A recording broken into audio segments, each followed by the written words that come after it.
İşletmeler bir şeyin artık farkına vardılar. İnsanlar organik aramalarda Google'dan bir şey ararken kendi işletmelerini bulabiliyorlar ve müşteri sayıları gerçekten artabiliyor. Bunun karşılığında gerçekten cirolarını arttırabiliyorlar. Bunun için sektörde bir sürü SEO uzmanı yetişti. SEO uzmanları insanların klavyeye yazarak yazdığı bu yazılı aramalarda gerçekten uzmanlaşmaya başladılar. Uzmanlaştılar hatta. Ancak yeni bir trend var. Hatta trend de demeyelim, artık kalıcı hale geldi. Sesli arama.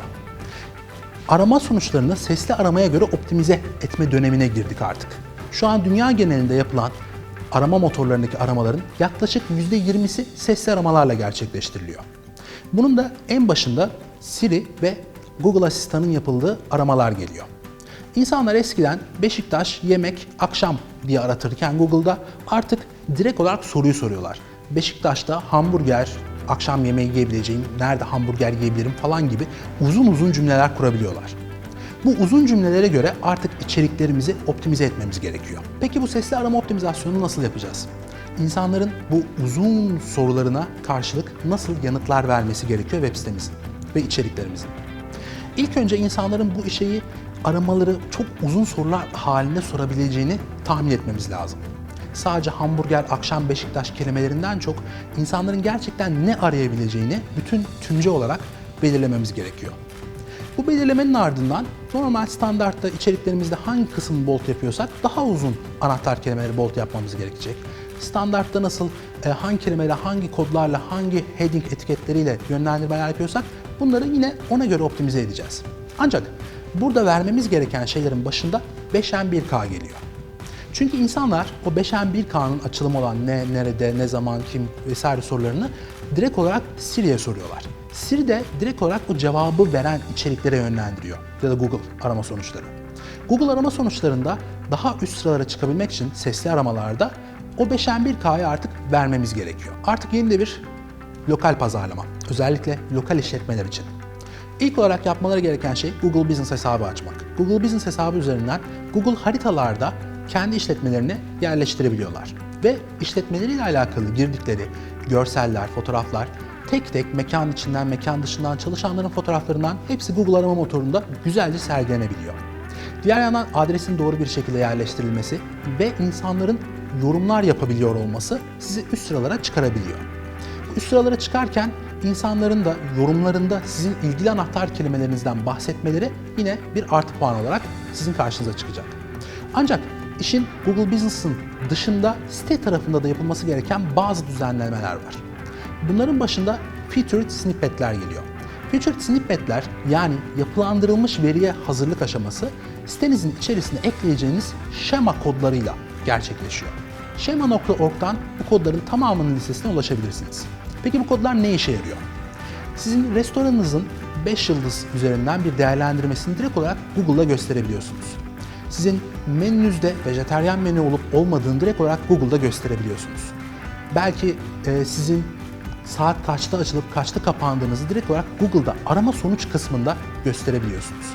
Bunun gibi yüzlerce farklı arama ile alakalı şema kodu sizin için şu an Schema.org'da hazır olarak sunulumda. Bunu sadece yazılımcınızın ya da SEO uzmanınızın sitenize eklemesi gerekecek.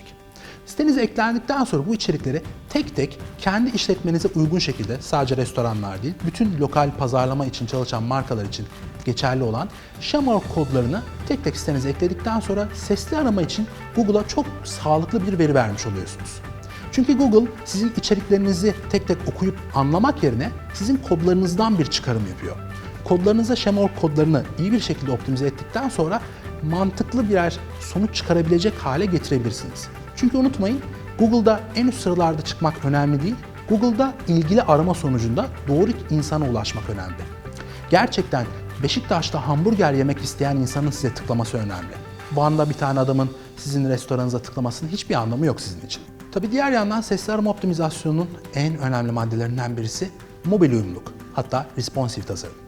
Çünkü sesli aramayı yapanların çok yüksek bir oranı bunu telefonundan yapıyor.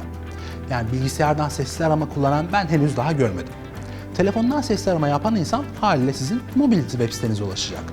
Yani responsive olması şart. Eğer cep telefonda açılmıyorsa sesli arama için optimizasyon yapmanıza gerek dahi yok. Ancak burada şöyle bir şey var. Sıralamalarda mobil kullananlar çok fazla aşağı inmiyorlar. Şu an CTR değerlerine, yani ortalama tıklanma değerlerine baktığımızda ilk sıra %31 tıklama alıyor. Yani sizin mobildeyken 15. sırada çıkmanız size çok da bir trafik getirmeyecektir. Özellikle ilk sıra ve ikinci sıra gerçekten trafiği çeken alanlar, ama buralarda çıkmak için de ilk olarak mobil uyumluluğunuzun en üst seviyede olması gerekiyor.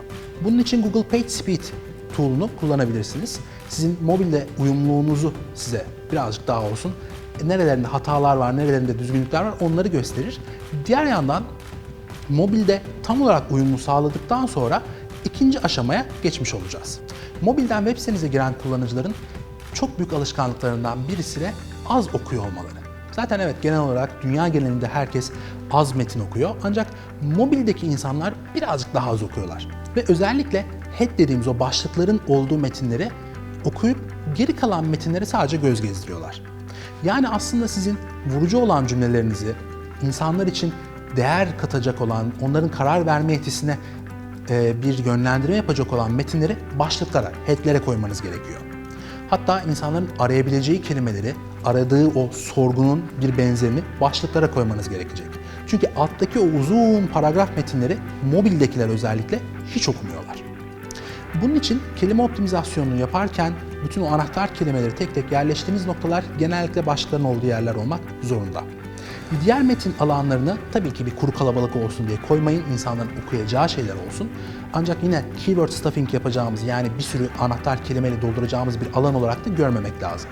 Okuyan insana gerçekten katma değerli bir değer koyması ve bu veriyi okuyan insanların gerçekten de sizin ne sunduğunuzu net bir şekilde anlaması gerekiyor. Sesli arama optimizasyonu yaparken bir deneyimimden bahsedeyim. Bir diş hastanesi için SEO çalışmaları yaparken şunu fark ettim. İnsanlar siteye vidalı diş diye aratıp geliyorlar. Ya düşündüm ettim, vidalı diş ne? Hani dişe vida mı takılıyor, nasıl oluyor bu? Ya biz implant, tamam biliyoruz implant nedir şey falan, ama insanların implantı vidalı diş diye aratacağı aklımın ucundan bile geçmezdi. Çünkü genel olarak keyword araçlarına falan da çıkmıyor, işte implant Türkiye, implant Turkey, implant falan diye sonuçlar çıkıyor, ama vidalı diş hiç aklıma gelmiyordu, hiç alakası yok diye düşünüyordum. Ama diğer yandan baktım ki vidalı diş gerçekten çok yüksek bir arama hacmine sahip. Arama sonuçlarında o kelimeye göre optimizasyon yapıldığında gerçekten de vidalı diş diye aratan adamların ilk olarak önüne çıkarmaya başlar olduk. Bu birçok sektör için böyle. Siz malınızı, implant olan ürününüzü vidalı diş diye pazarlamazsınız normalde. Evet, ama SEO için insanların genel olarak kullandığı kelimelere göre de optimizasyon yapmanız gerekiyor. Özellikle sesli aramalarda insanlar çeşitli kısaltmalar kullanabilirler, çeşitli tanımlayıcı tabirler kullanabilirler, sıfatlar kullanabilirler. Bunların her biri için kelime kelime optimizasyon gerçekleştirmek zorundasınız.